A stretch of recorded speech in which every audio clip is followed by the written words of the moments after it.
Good morning friends, હું અજય ત્રિવેદી અને આજે આપણે ધોરણ 10 વિષય ગણિતમાં ચેપ્ટર નંબર 14 આંકડાશાસ્ત્ર એટલે કે સ્ટેટિસ્ટિક્સ અને એની અંદર આપણે ઇન્ટ્રોડક્શન ના આ બીજા ભાગમાં મળી રહ્યા છીએ. મિત્રો, આ ચેપ્ટર આપણું કુલ 6 માર્ક્સ નું છે, એટલે કે બોર્ડમાં આ ચેપ્ટરમાંથી 6 માર્ક્સ ના એક્ઝામ્પલ પૂછાશે. પણ આ ચેપ્ટર લેન્ધી પણ છે, સાથે સાથે ઈઝી પણ છે અને મજા આવે એવું છે. જો તમે આ ઇન્ટ્રોડક્શન ના વિડિયો બરોબર ધ્યાનથી જોયેલા હોય, સૂત્રો કોન્ક્રીટ તૈયાર કરશો તો ચોક્કસથી તમને આ દાખલાઓ ઈઝીમાં ઈઝી રીતથી આવડી જશે. તો આજે આપણે બીજા ભાગની અંદર હવે ધારેલા મધ્યકની રીતની વાત કરીશું. આ પહેલા આપણે મધ્યકમાં સીધી એટલે કે પ્રત્યક્ષ રીત વિશે ગયા વિડિયોમાં જોયા હતા.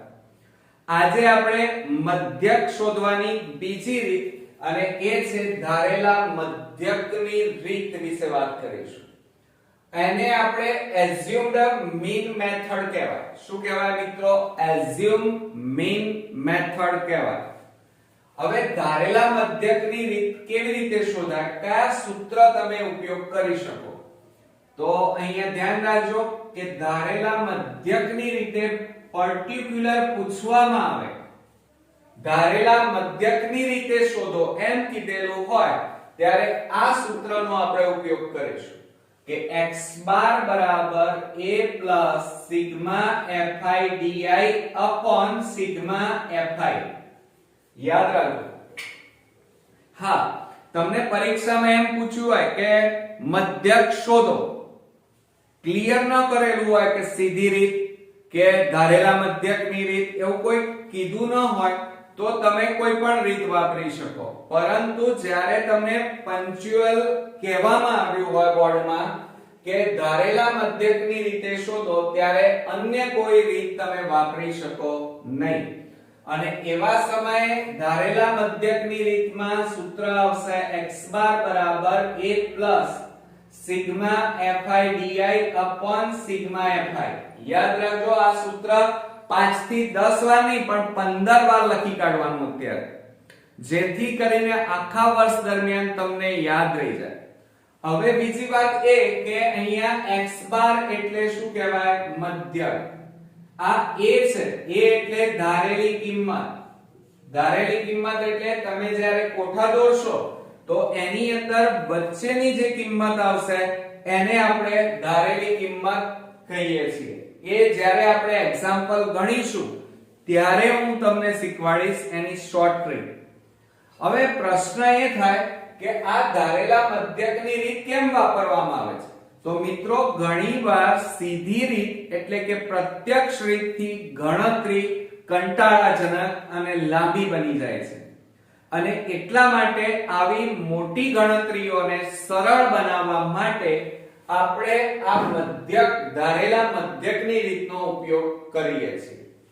હવે એમાં a એટલે ધારેલી કિંમત, સિગ્મા fi di, એમાં fi એટલે શું થાય? સિગ્મા fi એટલે કુલ આવૃત્તિ. di એટલે શું થશે? di નો મતલબ એ થાય કે xi a, મધ્ય કિંમત માઈનસ ધારેલી કિંમત, અને fi એટલે આવૃત્તિ. ઓકે, ખ્યાલ આવી ગયો? fi એટલે આવૃત્તિ અને di એટલે xi a, મધ્ય કિંમત ઓછા ધારેલી કિંમત. બરોબર? આ સૂત્રનો ઉપયોગ કરી અને તમે મધ્યક શોધી શકો. ખ્યાલ આવ્યો? હવે આ સૂત્ર તો આપણે 10 થી 15 વાર લખીને તૈયાર કરીશું, પણ આ આવડવું જરૂરી છે તમને કે a એટલે શું? તો ધારેલો મધ્યક. di એટલે શું થાય? તો xi a, પછી સિગ્મા fi તો કુલ આવૃત્તિ, અને x બાર એટલે મધ્યક. આ મોઢે આવડવું જોઈએ તો તમે દાખલા અને એની ગણતરી સરળતાથી કરી શકશો. ત્યાર પછી ત્રીજા નંબરની રીતનો વાત કરીએ, પદ વિચલનની રીત. તો સૌથી ઈઝીમાં ઈઝી રીત હોય આ ત્રણમાંથી તો એ પદ વિચલનની રીત છે. તો મિત્રો, પહેલી જે હતી એ પ્રત્યક્ષ રીત, બીજી ધારેલા મધ્યકની રીત અને ત્રીજી છે પદ વિચલનની રીત. તો સૌથી ઈઝી માં ઈઝી અને મજા આવે એવી રીત છે. હવે જો એને અંગ્રેજીમાં શું કહેવાય? Step deviation method. Step deviation method. હવે એનું સૂત્ર શું થાય પદ વિચલનની રીતે? તો જુઓ અહીંયા x બાર બરાબર a પ્લસ સિગ્મા fi. અહીંયા જુઓ di હતા એની જગ્યાએ અહીંયા શું છે? Sigma fi ui upon sigma fi ગુણ્યા h. યાદ રાખજો કે પદ વિચલનની રીતે જ્યારે શોધવાનું હોય ત્યારે એનું સૂત્ર છે x બાર બરાબર a plus sigma fi ui upon sigma fi ગુણ્યા h. Most important. h એટલે વર્ગ લંબાઈ કહેવાય. યાદ રાખવાનું છે. a બરાબર ધારેલો મધ્યક એટલે કે ધારેલા વર્ગની મધ્યક કિંમત. ui એટલે xi a upon h. આ સૂત્ર યાદ રાખજો. શું યાદ રાખશો? ui બરાબર xi a upon h. યાદ રાખવાનું છે. આપણે જ્યારે કોઠો દોરીશું ત્યારે આ બધું તમારે મોઢે લખવાનું છે. એટલે આ બધું આવડવું જરૂરી છે તો તમે દાખલા ગણી શકશો. એટલે x બાર બરાબર a plus sigma fi ui upon sigma fi ગુણ્યા h. એમાં h ને શું કહેવાય? વર્ગ લંબાઈ. a એટલે ધારેલો મધ્યક. ui એટલે xi a. આ જે આગળ શોધ્યો એને h વડે ભાગી નાખો. h એટલે વર્ગ લંબાઈ વડે ભાગો એટલે ui મળી જાય. મધ્યક શોધવાની ત્રણ રીતો હતી. હવે આ ત્રણ રીતોમાં તમારે યાદ શું રાખવાનું છે? તો સીધી રીત હોય તો એમાં જે તમે કોઠો દોરવાના એમાં ત્રણ ખાના આવશે. કેટલા ખાના? જોઈ લો અહીંયા. આ શોર્ટ ટ્રીકો યાદ રાખવી પડશે નહીતર તમે કયામાં કયા કોઠા દોરવા? આ રીતે ત્રણ ખાના દોરવાના. કેટલા? ત્રણ.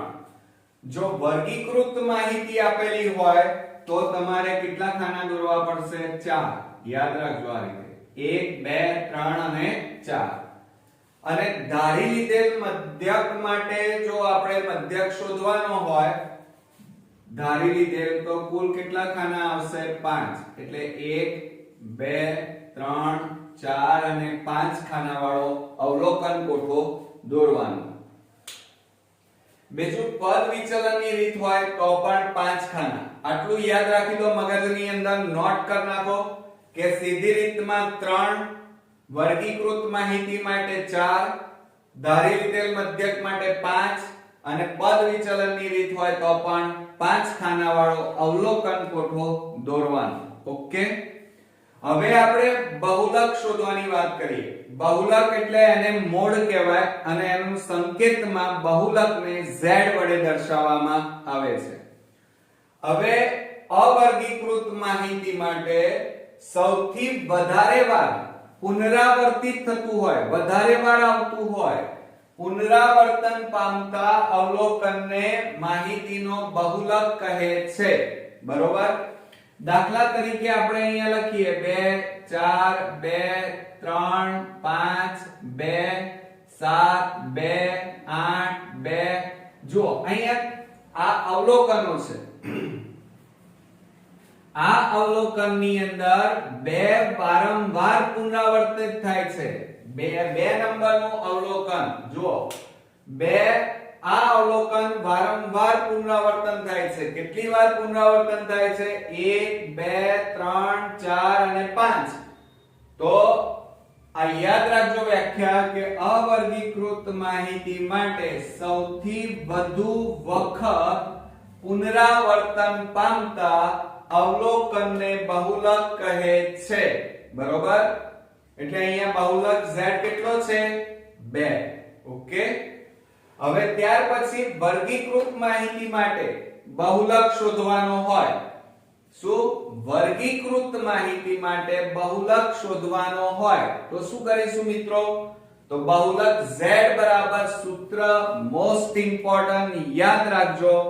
કે L વત્તા કૌંસમાં F1 માઈનસ F0 છેદમાં 2F1 minus F0 minus F2 કૌંસ પૂરો ગુણ્યા H. યાદ રાખો કે બહુલક Z બરાબર L વત્તા F1 માઈનસ F0 છેદમાં 2F1 minus F0 minus F1 ગુણ્યા H. આવડશે મિત્રો? તો આ સૂત્ર તમારે 5 થી 10 વાર લખી કોન્ક્રીટ તૈયાર કરવાના છે. અને આ બહુલકમાં અવલોકન કોઠા નહીં આવે મિત્રો. એ તમારે આ રીતે દોરવાનું નથી, સીધે સીધા સૂત્રની મદદથી ગણતરી કરવાની છે. બરોબર? પણ એમાં L એટલે કોને કહેવાય? L એ શું છે? તો બહુલક વર્ગની અધઃ સીમા કહેવાય. યાદ રાખજો હો, નહીતર નહીં આવડે દાખલાઓ. L એ બહુલક વર્ગની અધઃ એટલે નીચે કહેવાય, નીચેની સીમા. H એટલે વર્ગ લંબાઈ, F0 એટલે બહુલકીય વર્ગની આગળના વર્ગની આવૃત્તિ. બરોબર? અને F1 એટલે બહુલકીય વર્ગની આવૃત્તિ. જ્યારે F2 એ બહુલકીય વર્ગની પાછળના વર્ગની આવૃત્તિ. યાદ રાખો, સૂત્ર મેં તમને શું કીધું? Z બરાબર L plus F1 minus F0 upon 2F1 minus F0 minus F2 ગુણ્યા H. હવે L એ શું છે? બહુલકીય વર્ગની અધસીમા.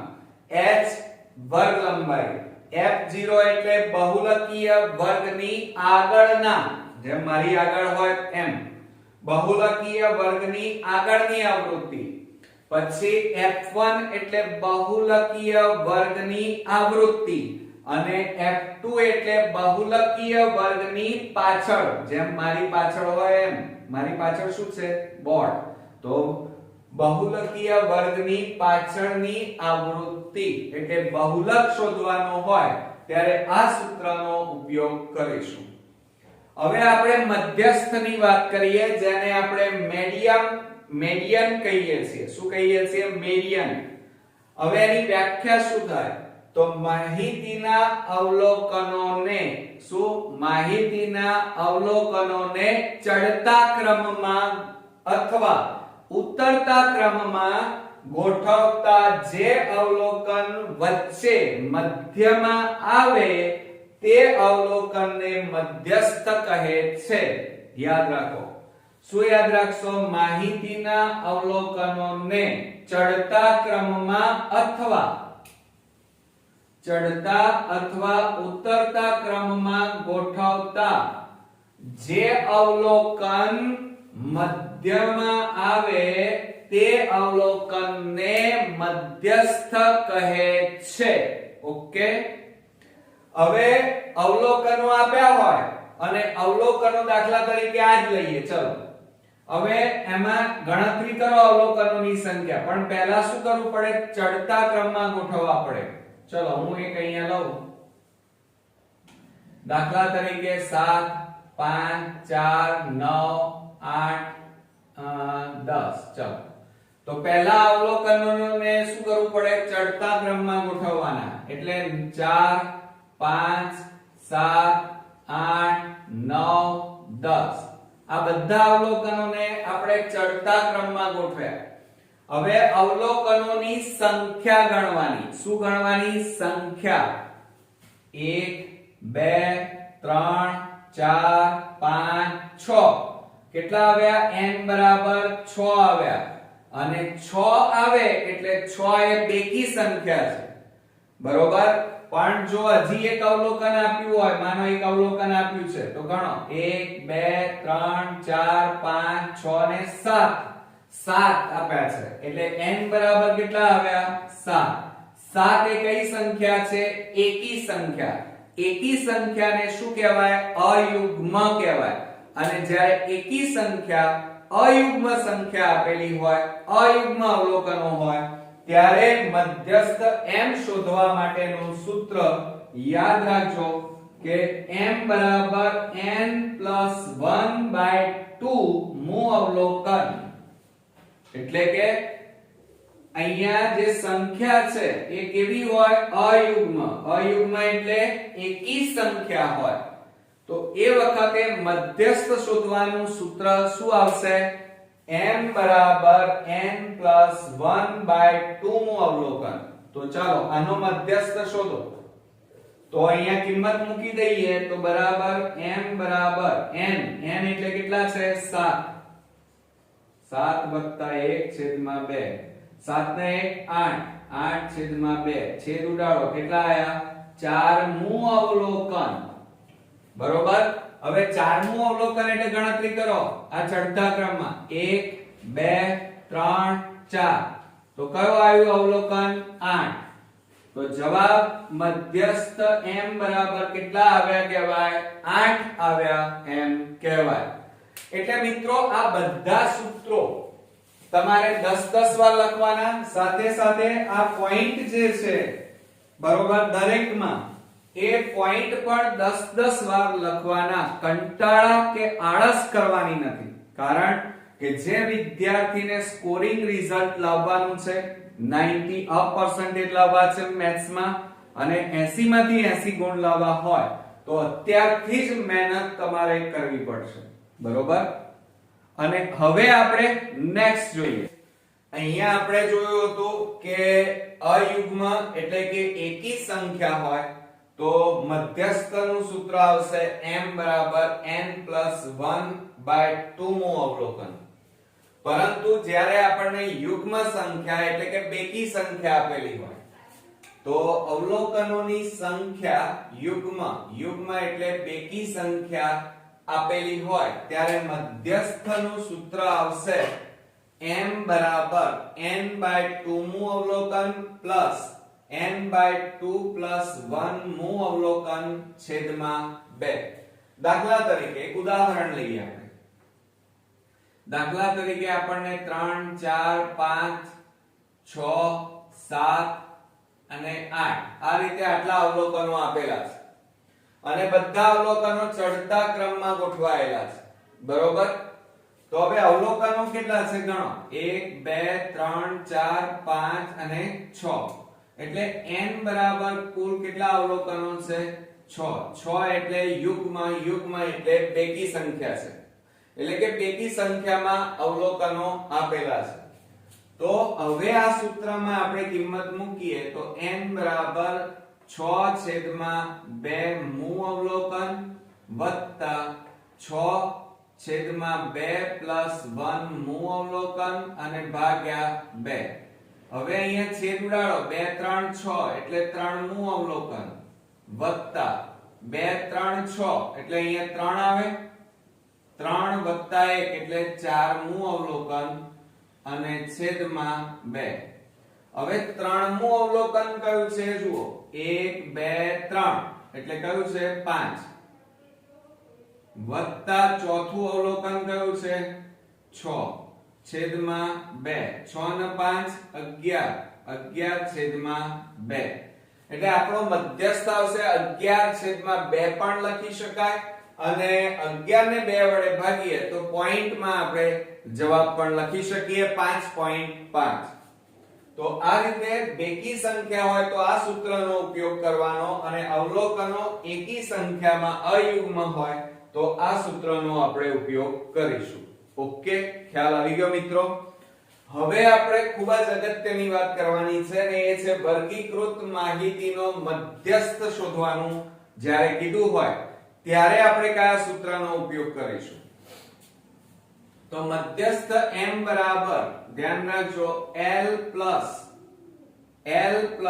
n/2 - cf સંચય આવૃત્તિ ભાગ્યા f * h. એટલે મધ્યસ્થનું આ સૂત્ર આપણે ખાસ તૈયાર કરવું પડશે. ધ્યાન રાખજો કે મધ્યસ્થ m બરાબર l + n/2 - cf છેદમાં f * h. હવે આની અંદર તમને એ ખબર હોવી જોઈએ કે L એટલે શું, CF એટલે શું, F એટલે શું. તો L બરાબર મધ્યસ્થ વર્ગની અધસીમા આવશે. L એટલે મધ્યસ્થ વર્ગની અધસીમા અને n એટલે અવલોકનોની કુલ સંખ્યા થશે. જ્યારે CF લઈએ તો CF એ મધ્યસ્થ વર્ગની આગળના વર્ગની સંચય આવૃત્તિ. યાદ રાખજો કે CF બરાબર મધ્યસ્થ વર્ગની આગળના વર્ગની સંચય આવૃત્તિ. F બરાબર મધ્યસ્થ વર્ગની આવૃત્તિ યાદ રાખવાની અને h બરાબર વર્ગ લંબાઈ. તો મિત્રો અહીંયા ખાસ ધ્યાન રાખજો કે જ્યારે આપણને વર્ગીકૃત માહિતીનો મધ્યસ્થ શોધવાનો હોય ત્યારે આ સૂત્રનો આપણે ઉપયોગ કરીશું.